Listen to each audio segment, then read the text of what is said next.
Technical indicators are really useful, but there's low evidence to suggest that they alone can help you predict how stocks are actually going to move. If you want to know what stocks are truly good and what stocks are truly bad, you have to understand what a stock actually represents. A stock represents a business, and you have to understand the underlying financial health of the business if you want to predict where that stock will be in the long term.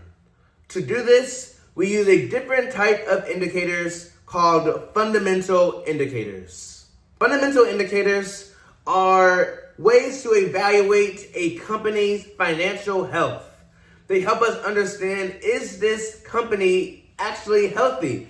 Is it likely to make money next year? Is it likely to increase in its profits or its cash flow over the next few years? And why do we think that?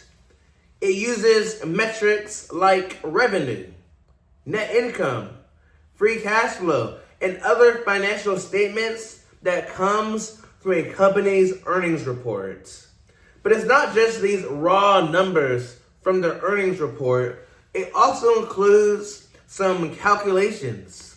For example, a very common fundamental indicator is the PE ratio, or the price to earnings ratio. And it basically tells you how expensive a stock is compared to what that stock is actually worth in terms of its net income. Other fundamental indicators can include things like a stock's free cash flow, how much cash is actually being generated by the underlying business. Or it might be something as simple as revenue, how much money is being brought in total. These indicators are extremely important because it allows us to understand why a company is moving in a certain direction over the long term.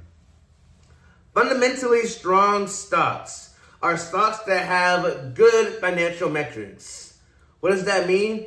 That means they bring in a lot of money, and they make more money this year than they did last year.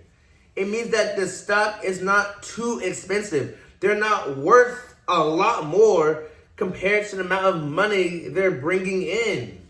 It means that they don't have a lot of pressure, a lot of debt, a lot of obligations that might make them lose money in the long term. And it basically tells us how healthy a business is.